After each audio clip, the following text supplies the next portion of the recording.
نگران پاکستان انتظامی کابینہ حاجی محمد شاہد اتاری نے محمدی کابینات کے ہفتہ وار اجتماع کی مجالس کا میرپور کشمیر میں مدنی مشورہ فرمایا، جس میں رکن کابینات، اراکین کابینہ اور ہفتہ وار اجتماع کی مجلس نے شرکت کی۔ مدنی مشورے میں اراکین شورا حاجی عفور رضا اتاری اور حاجی وقار المدینہ بھی جلوہ فرما تھے۔ دعوت اسلامی کے ہفتہ وار اجتماع میں کب سے کب تک شرکت کرنے کا امیر اہل سنت نے فرمایا ہے؟ اول تاخیر فرمایا ہے نا، اور ہمیں کیا کرنا چاہیے؟ جو امیر اہل سنت فرمائے وہ کرنا چاہیے۔ آپ نے اول تاخیر کا فرمایا ہے، ہمیں اول تاخیر شرکت کرنی چاہیے۔ ہم سب سراپا ترغیب بن جائیں۔ میں بھی نیت کرتا ہوں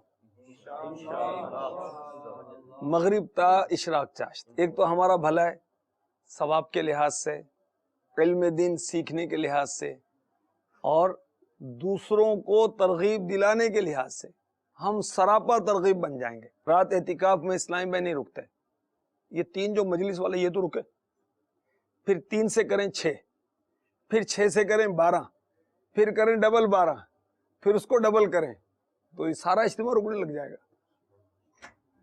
مگر ہم ہی نہیں، گنتی 1 سے شروع ہوتی ہے نا بھائی، تو ہم ہی شروع ہو جائیں بھائی۔ اور جو لوگ اوروں کو ترغیب کا، نیکی کی ترغیب کا سبب بنیں گے، تو اللہ کی رحمت سے امید رکھیں کہ سب کے عمل کرنے کے برابر ان کو ثواب ملے گا، اور ثواب کے لیے کام کرنا چاہیے، اللہ کی رضا کے لیے کام کرنا چاہیے۔ تو انشاءاللہ محمدی کابینات کے، ہمارے کشمیر کے تمام اجتماعات کے جو اسلامی بھائی ذمہ داران مجالس والے موجود ہیں، جو کہ ایک میزبان کی حیثیت رکھتے ہیں، ایک منتظم ہے نا آپ ہفتہ وار اجتماع کے، اس کی حیثیت رکھتے ہیں، آپ نے نیت کی، میں بھی نیت کرتا ہوں کہ مغرب تا اشراق چاشت ہم شرکت کیا جائے۔ ہفتہ وار اجتماع میں اول تا آخر شرکت کرنے میں کیا ملتا ہے، تو اب یہ آپ شرکت کریں، آپ کو پتہ چل جائے گا کیا ملتا ہے۔ کیونکہ شہد کا ٹیسٹ کیسے بتاؤں میں آپ کو، وہ تو چکھیں گے تو پتہ چلے گا۔ تو کیا ملتا ہے اجتماع میں؟ ہم غوث پاک کے غلام ہیں رضی اللہ تعالی عنہ، آپ نے 25 سال عراق کے جنگلوں میں گزارے،